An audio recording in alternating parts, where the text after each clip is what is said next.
বিসমিল্লাহির রহমানির রহিম। ফাজাইল কোরআন ৫৬২ নম্বর পৃষ্ঠা। এই ঘটনায় সাহাবায়ে কেরামগণ হুজুরে পাক সাল্লাল্লাহু আলাইহি ওয়াসাল্লাম এর কতটুকু দাবিদারি করেছেন তাহার পরিচয় পাওয়া যায়। একটা পাহাড়কে এদিকে সেদিকে করা সহজ ছিল, কিন্তু হুজুর সাল্লাল্লাহু আলাইহি ওয়াসাল্লাম যাহা করেন নাই উহা করা তাহাদের জন্য সহজ ছিল না। দ্বিতীয় কথা, ইসলামের মূল ভিত্তি পবিত্র কোরআনকে একত্রিত করার সৌভাগ্য তাহার ভাগ্যে লিপিবদ্ধ ছিল। হযরত যায়েদ রাদিয়াল্লাহু তাআলা আনহু এই ব্যাপারে এতটুকু সতর্কতা অবলম্বন করেন যে অলিখিত কোনো আয়াতই লিপিবদ্ধ করেন নাই এবং প্রত্যেক আয়াতকে হাফেজদের ছিনায় সংরক্ষিত আয়াতের সহিত মিলাইয়া লইতেন। এই ব্যাপারে কোরআনের বিখ্যাত অভিজ্ঞ ব্যক্তি হযরত উবাই বিন কায়্যাব রাদিয়াল্লাহু তাআলা আনহু তাহাকে যথেষ্ট সাহায্য করিয়াছিলেন। হাদিস বর্ণনায় ইবনে মাসউদ রাদিয়াল্লাহু তাআলা আনহু এর সতর্কতা। আর হযরত ইবনে মাসউদ রাদিয়াল্লাহু তাআলা আনহু ফতোয়া দানকারী সাহাবীদের অন্তর্ভুক্ত অন্যতম বিখ্যাত সাহাবী ছিলেন।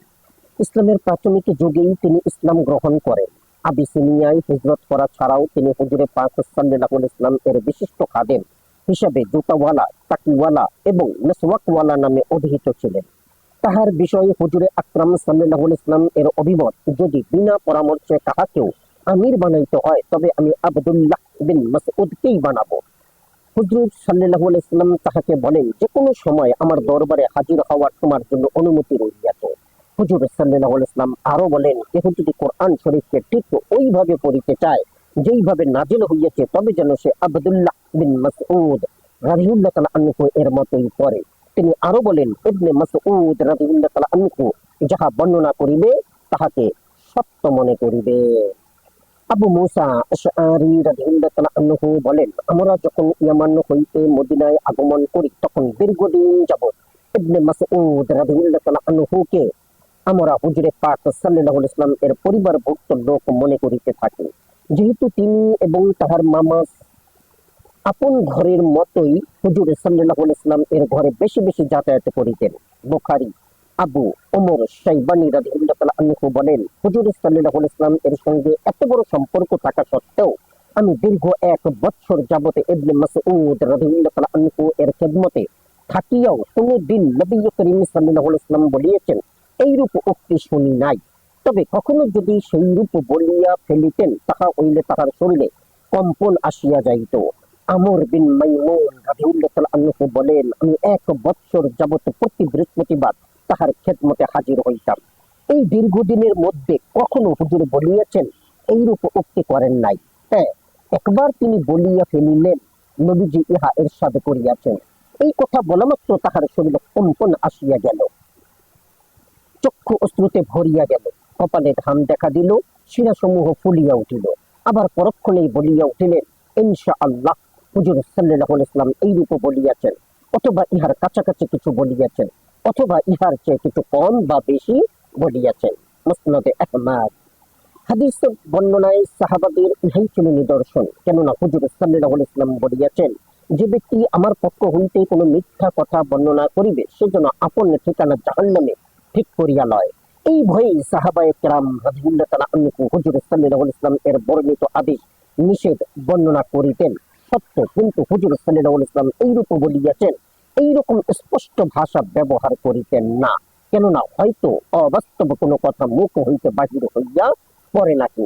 এই অবস্থার সহিত আমরা নিজেদেরকে যেন একটু যাচাই করিয়া লই, কেননা হাদিস বর্ণনা করা বহুত দায়িত্বের ব্যাপার। হানাফি মাযহাবের অধিকাংশ মাসাইল আব্দুল্লাহ বিন মাসউদ রাদিয়াল্লাহু তাআলা আনহু এর রাওয়াতেই হইতেই সংগৃহীত। হযরত আবু দারদা রাদিয়াল্লাহু তাআলা আনহু এর খেদমতে হাদিসের সংগ্রহের জন্য যাওয়া নয়। কাসির বিন কাইস রাদিয়াল্লাহু তাআলা আনহু বলেন, আমি দামেস্কের মসজিদে হযরত আবু দারদা রাদিয়াল্লাহু তাআলা আনহু এর খেদমতে বসা ছিলাম। এমন সময় এক ব্যক্তি তাহার নিকট হাজির হইয়া বলিল, জনাব, আমি মদিনা শরীফ হইতে একটি হাদিস জানিবার জন্য আপনার দরবারে আসিয়াছি। যেহেতু আমি শুনিয়াছি উক্ত হাদিস নাকি আপনি নবী করিম সাল্লাল্লাহু আলাইহি ওয়াসাল্লাম হইতে শুনিয়াছেন। আবু দারদা রাদিয়াল্লাহু তাআলা আনহু বলিলেন, অন্য কোনো ব্যবসা উপলক্ষে আসেন নাই তো? লোকটি বলিল, না, শুধু সেই হাদিসটা জানিবার জন্যই আসিয়াছি। হযরত আবু দারদা রাদিয়াল্লাহু তাআলা আনহু বলিলেন, আমি হুজুরে পাক সাল্লাল্লাহু আলাইহি ওয়াসাল্লাম এর নিকটে শুনিয়েছি, যে ব্যক্তি ইলম হাসিল করার জন্য উদ্দেশ্যে কোন রাস্তা অবলম্বন করে, আল্লাহ তাআলা তাহার জন্য বেহেশতের রাস্তা সহজ করিয়া দেন এবং তালেবে ইলমের সন্তুষ্টির জন্য ফেরেশতাগণ আপন ডানা বিছাইয়া দেন এবং আসমান জমিনের যাবতীয় মাখলুক তাহার জন্য ইস্তেগফার করিতে থাকে। এমনকি পানির মাছ পর্যন্ত তাহার জন্য ক্ষমা প্রদর্শন করে। আলিমের ফজিলত আবেদের উপর এইরূপ, যেমন চন্দ্রের ফজিলত নক্ষত্রের উপর। উলামায়ে কেরাম আম্বিয়ায়ে কেরামের উত্তরাধিকারী, তবে নবীগণ তাহাকেও টাকা পয়সার উত্তরাধিকারী না বানাইয়া একমাত্র এলেমের উত্তরাধিকারী বানাইয়া দিয়েছেন। যেই ব্যক্তি এলেম হাসিল করিল, সে বাস্তবিক এক অমূল্য সম্পদ হাসিল করিল। হযরত আবু দারদা রাদিয়াল্লাহু তাআলা আনহু ফিকহ শাস্ত্রবিদ সাহাবীদের মধ্যে অন্যতম ছিলেন। তাহাকে হাকিমুল উম্মত বলা হয়। তিনি বলেন, হুজুরে পাক সাল্লাল্লাহু আলাইহি ওয়াসাল্লাম এর নবুয়তের জামানায় আমি ব্যবসা করিতাম। ইসলাম গ্রহণ করিবার পর আমার ইচ্ছা হইল ব্যবসা এবং ইবাদত উভয়টাই একত্রে চালাইয়া যাইব, কিন্তু কার্যত তাহা হইয়া উঠিল না। সেই জন্য আমাকে ব্যবসা ত্যাগ করিতে হইল। এমনকি আমার অন্তর ইহাও কবুল করিল না যে আমার ঘরের সামনেই একটা দোকান হোক, যেন এক ওয়াক্ত নামাজে ছুটিয়া যাইবার উপক্রম না হয় এবং উহাতে দৈনিকে 40টা স্বর্ণ মুদ্রা মুনাফা হয় ও উহা আল্লাহর রাস্তায় দান করিয়া দেয়। জনৈক ব্যক্তি প্রশ্ন করিল, এই এত সব সুযোগ সুবিধা সত্ত্বেও আপনি উহা কেন পছন্দ করিতেন না? তিনি উত্তর করিলেন, হিসাব নিকাশ তো দিতেই হবে। তিনি বলিলেন, আল্লাহর সহিত মিলনের আশায় আমি মৃত্যুকে ভালোবাসি, বিনয়ের খাতিরে আমি দরিদ্রতাকে ভালোবাসি এবং গুনাহ মাফ পাইবার আশায় রোগ শোককে ভালোবাসি। উল্লিখিত ঘটনায় দেখা গেল, একটিমাত্র হাদিসে শনিবার জন্য এক ব্যক্তি এত দীর্ঘ পথ অতিক্রম করিয়াছেন। এক একটি হাদিস সংগ্রহের নিমিত্তে দূর দূরান্ত সফর করা তাহাদের জন্য সহজতর ছিল। কুফার অধিবাসী বিখ্যাত মুহাদ্দিস হযরত সাবি একদিন আপন শাগির্দকে একটি হাদিসে শুনাইয়া বলিলেন, দেখো বৎস, ঘরে বসিয়া বিনা পরিশ্রমে পাইয়া গেলে, নচেত এর চেয়ে ক্ষুদ্র জিনিসের জন্য আমরা মদিনা শরীফ পর্যন্ত সফর করিতাম। কেননা প্রাথমিক যুগে হাদিসের কেন্দ্রস্থল একমাত্র মদিনাই ছিল। সাইয়্যিদ বিন মুসাইয়্যিব রাহিমাহুল্লাহ বলেন, আমি একটি হাদিস সংগ্রহের জন্য কয়েকদিন অনবরত দিবারাত্রি চলিতে থাকিতাম। ইমাম বুখারীর হাদিস সংকলন। ইমাম বুখারী রাহিমাহুল্লাহ 194 হিজরিতে জন্মগ্রহণ করেন। 205 হিজরি অর্থাৎ মাত্র 11 বছর বয়সে হাদিস পড়া আরম্ভ করেন। আব্দুল্লাহ বিন মুবারক রাহিমাহুল্লাহ এর সমস্ত গ্রন্থ বাল্যকালেই মুখস্থ করিয়া ফেলেন। আপন জন্মভূমিতে প্রাপ্ত যাবতীয় হাদিস সংগ্রহ করিবার পর 210 হিজরিতে তিনি বিদেশে যাত্রা করেন। শৈশবেই তাহার পিতা ইন্তেকাল করেন, তাই তাহার মাতাই সফরের একমাত্র সঙ্গিনী ছিলেন। অতঃপরে তিনি বলক, বাগদাদ, মক্কা, বসরা, কুফা, সিরিয়া, আসকালান, হেমস ইত্যাদি শহরে গমন করিয়া যেখানে যত হাদিস সম্ভব ছিল সংগ্রহ করিয়া অতি অল্প বয়সে তিনি হাদিস শাস্ত্রের উস্তাদ রূপে খ্যাতি অর্জন করেন। অথচ তাহার মুখে তখন পর্যন্ত দাড়ির একটি মাত্র পশমও গজায় নাই।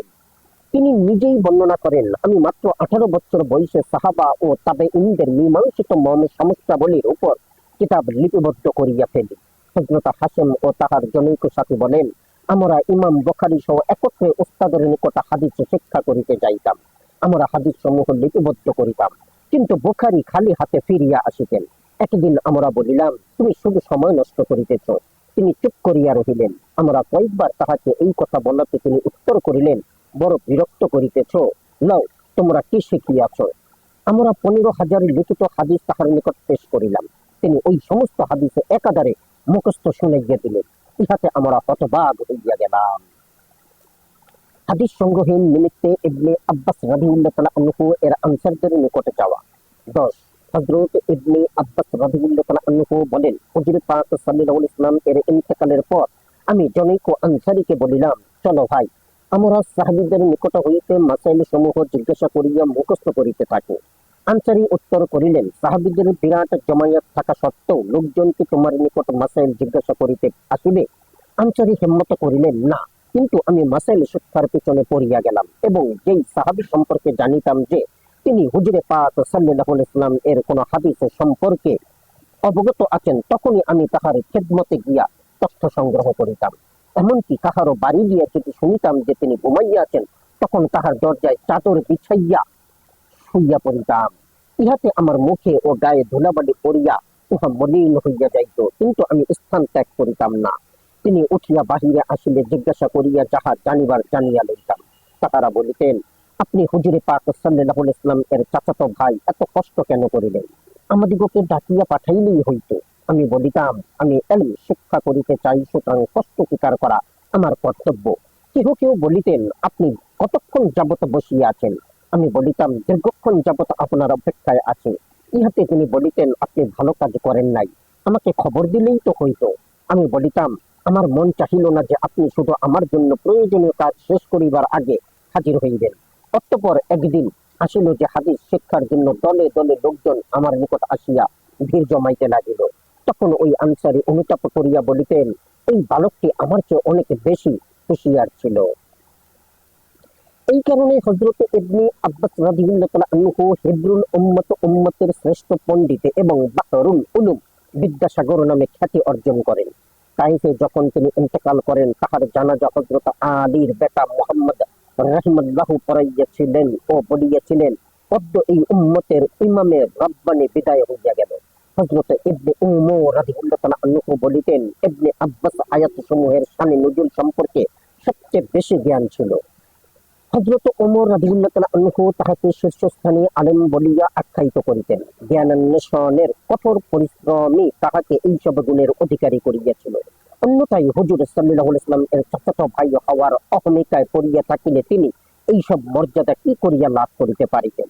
স্বয়ং নবী করিম সাল্লাল্লাহু আলাইহি ওয়াসাল্লাম ইরশাদ করেন, যাহার নিকটে শিক্ষা লাভ করিবে তাহার সহিত বিনয়ের সাথে মিলিবে।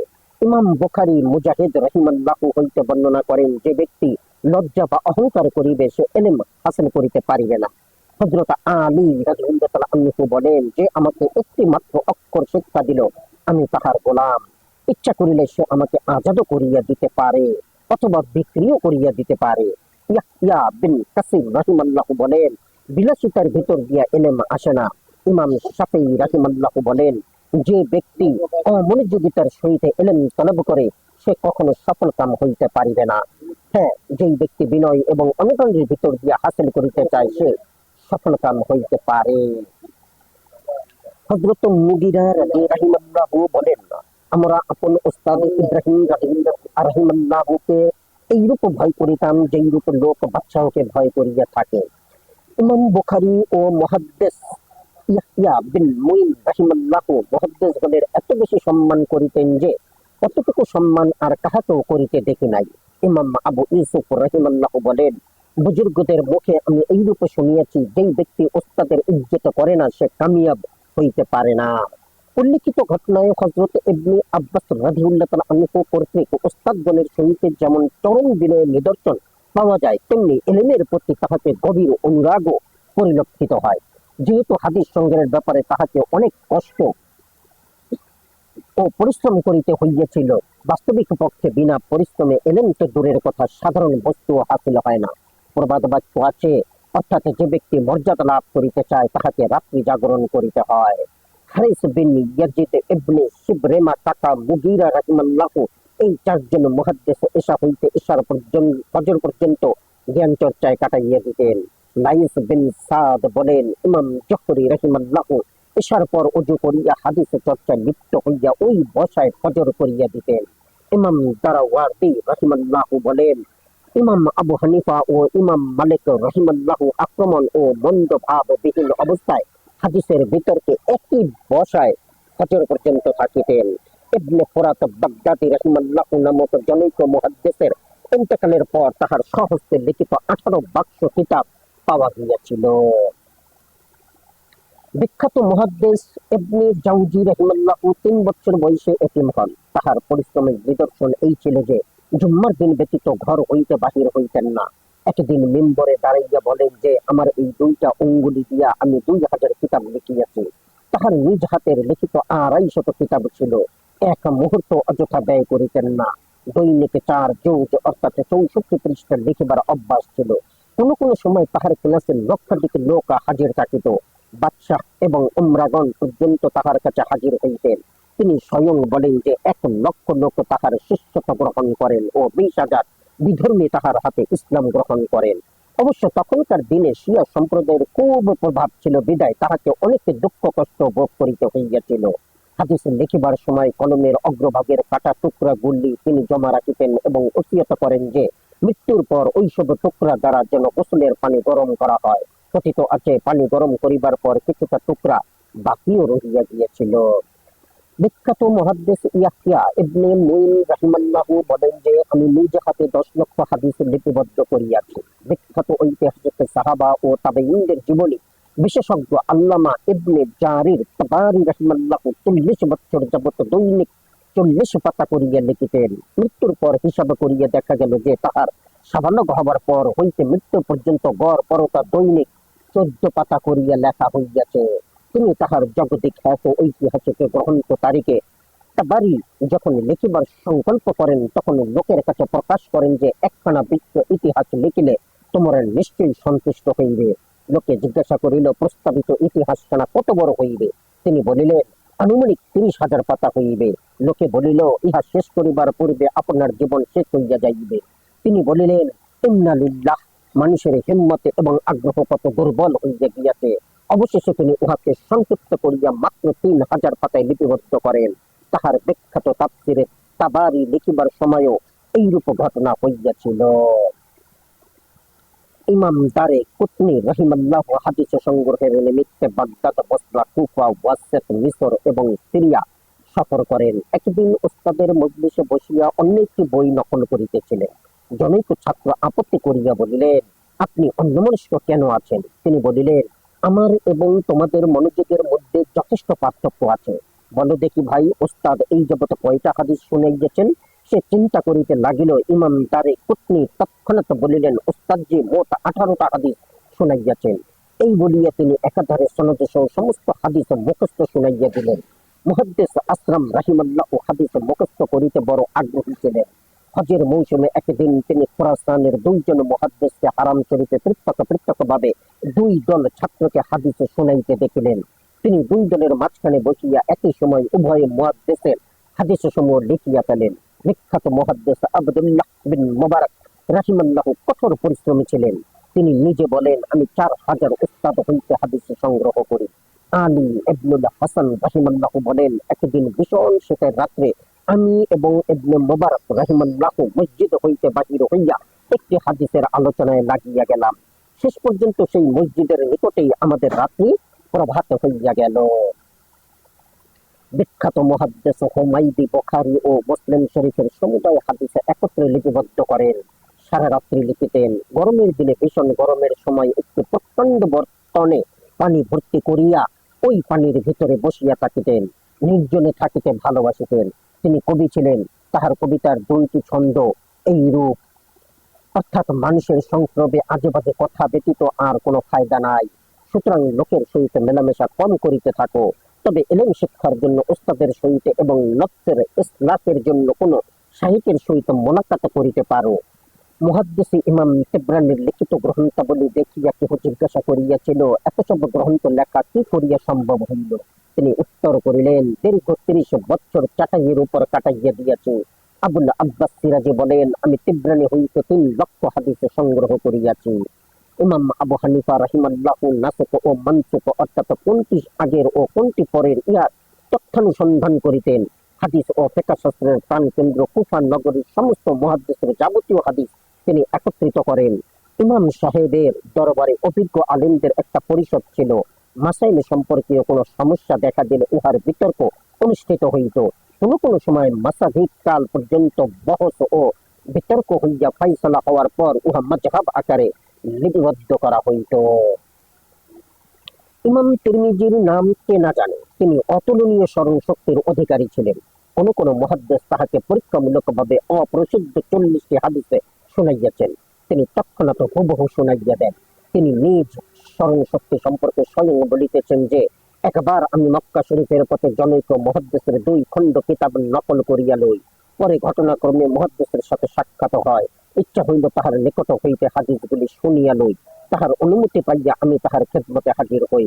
কিন্তু ভুলবশত আমার লিখিত ওই 2 খণ্ড অনুলিপির পরিবর্তে 2 খণ্ড সাদা কাগজ হাতে করিয়া তাহার খেদমতে হাজির হই। শাইখ হাদিস শুনাইবার সময় আমার হাতে সাদা কাগজে দেখিতে পাইয়া বিরক্তি ভরে বলিয়া উঠিলেন বেটা, তোমার লজ্জা হয় না? তুমি আমার সহিত ঠাট্টা করিতেছ? আমি আরজ করিলাম, হুজুর আপনি যাহা বলেন আমার তাহা মুখস্থ হইয়া যায়। ওস্তাদ বিশ্বাস না করিয়া বলিলেন, আচ্ছা তুমি হাদিসগুলি শুনাইয়া দাও। আমি সব কয়টি শুনাইয়া দিলাম। উস্তাদ বলিলেন, হয়তো ইহা পূর্ব হইতেই তোমার মুখস্থ আছে। আমি বলিলাম, হুজুর নতুন কোন হাদিসে শুনাইয়া দিন। তিনি 40টি হাদিসে শুনাইলেন। আমি নির্ভুলভাবে সমস্ত হাদিস শুনাইয়া দিলাম। মুহাদ্দিসিনে কিরাম হাদিস মুখস্থ করা এবং উহার প্রচার ও প্রসারের যে অপরিসীম পরিশ্রম করিয়া গিয়েছিলেন, উহার অনুসরণ তো দূরের কথা, ঐসবের হিসাব করাও দুঃসাধ্য ব্যাপার।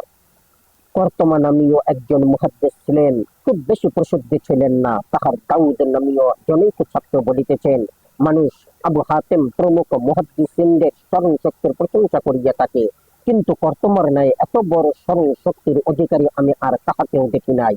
একদিন তিনি আমাকে বলিলেন, বেটা এই কিতাব সমূহ হইতে যে কোনো একটি হাতে নাও, আমি উহা শুনাইয়া দিতে পারি।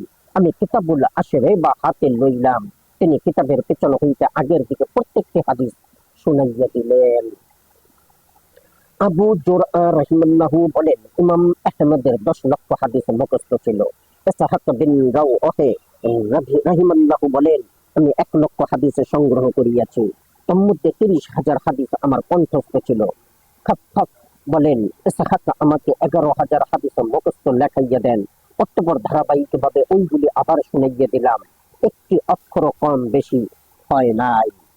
আবু সায়াদ ইসফিহানি বাগদাদি মাত্র 16 বছর বয়সে আবু নসরের হাদিস শুনিবার জন্য বাগদাদে পৌঁছেন। ইতিমধ্যে তাহার ইন্তেকালের সংবাদ শুনিয়া চিৎকার করিয়া কাঁদিতে লাগিলেন। কত বড় মহব্বতে এবং দুঃখ হইলে রাস্তার মধ্যে চিৎকার সহকারে কান্না আসিতে পারে। মুসলিম শরীফ পুরা তাহার মুখস্থ ছিল। ছাত্রদেরকে লেখাইয়া দিতেন। তিনি 11 বার হজ করিয়াছিলেন। খাবার খাইতে বসিলে কান্নায় চক্ষু ভরিয়া যাইত। আবু ওমর জারিদ রাহিমাল্লাহু জন্মান্ধ ছিলেন, অথচ হাফিজে হাদিসে ছিলেন। ফিকহ, ইতিহাস, ফরাইজ এবং অঙ্কে পারদর্শী ছিলেন। আবুল হোসাইন ইসফিহানি বুখারীর মতো বলিলে তিনি সনদ এবং সনদ বলিলে তিনি মতন বলিয়া দিতেন। শেখ তকিউদ্দিন বাআলাবাকি মাত্র 4 মাসের মধ্যে সমস্ত মুসলিম শরীফ কণ্ঠস্থ করিয়া ফেলেন। কোরআন শরীফ ও বুখারীর হাফেজ ছিলেন। কথিত আছে একদিন সূরা আনআম মুখস্থ করিয়া ফেলেন। ইমাম নাসির ছাত্র ইবনে সুন্নি জীবনের শেষ মুহূর্ত পর্যন্ত লিখিয়া গিয়াছেন। তাহার পুত্র বলেন, বাবাজান লিখিতে লিখিতে দোয়াতের মধ্যে কলম রাখিয়া দোয়ার জন্য হাত উঠাইলেন। ওই অবস্থায় তাহার ইন্তেকাল হইয়া যায়। আল্লামা হাজী শৈশবে ফিকহ শাস্ত্র আয়ত্ত করেন, অতঃপর হাদিসে মনোযোগ দেন। তিরমিজি শরীফ 6 বার নিজ হাতে লেখেন। ইবনে মান্দার নিকট গারায়েবে কুবরা পড়িতেছিলেন। ঠিক ওই অবস্থায় ইশার নামাজের পর ইবনে মান্দার ইন্তেকাল হইয়া যায়। ছাত্র হইতে ওস্তাদের ইলমের আগ্রহ অধিক প্রকাশ পাইল, যেহেতু জীবনের শেষ মুহূর্ত পর্যন্ত পড়াইয়া গেলেন। আবু আমর খাফফাফের 1 লক্ষ হাদিস কণ্ঠস্থ ছিল। ইমাম বুখারীর উস্তাদ আসিম বিন আলী রাহিমাল্লাহু যখন বাগদাদ নগরীতে পৌঁছেন, তখন তাহার ছাত্র সংখ্যা 1,20,000 পর্যন্ত হইয়াছিল। কোন কোন সময় সকলের কানে হাদিসের শব্দ পৌঁছাইবার জন্য এক এক শব্দ কয়েকবার করিয়া বলা হইত। জনৈক ছাত্র বলেন যে একবার হাদ্দাসানাল্লাহ শব্দটি 14 বার বলা হইয়াছিল। আবু মুসলিম বসরি বাগদাদের শরীফে ময়দানের মধ্যে দরস দিতেন। ঈদের তাকবীরের মতো উচ্চ আওয়াজে 7 ব্যক্তি তাহার শব্দ উচ্চারণ করিতেন। ক্লাসের শেষে দেখা গেল একমাত্র দুয়াতের সংখ্যাই 40,000। অবশ্য যাহারা না লিখিয়া শুধু শুনিতেন, তাহাদের সংখ্যা ইহা হইতে পৃথক। ফারাইয়াবির মজলিসে শব্দ পৌঁছাইবার লোক ছিল 316 জন। এইসব মেহনত ও পরিশ্রমের বদৌলতে এই পবিত্র ইলম আজ পর্যন্ত জীবিত রহিয়াছে। ইমাম বুখারী রাহিমাল্লাহু বলেন, আমি 6 লক্ষ হাদিস হইতে বাছাই করিয়া বুখারী শরীফ লিখিয়াছি। ইহার মধ্যে 7,275 হাদিস স্থান পাইয়াছে। প্রত্যেক হাদিসে লিখিতে আমি 2 রাকাত নফল নামাজ পড়িয়া লিখিয়াছি। তিনি বাগদাদে শরীফে পৌঁছলে সেখানকার মুহাদ্দিসগণ তাহাকে এইভাবে পরীক্ষা করেন যে 10 জন লোক 10টা করিয়া হাদিসকে উলট পালট করিয়া তাহার সামনে পেশ করেন। তিনি প্রথমে প্রত্যেককে ইহা আমার জানা নাই বলিতে থাকেন। আমানতু বিল্লাহ, জাযাকুমুল্লাহ খাইরান, আসসালামু আলাইকুম।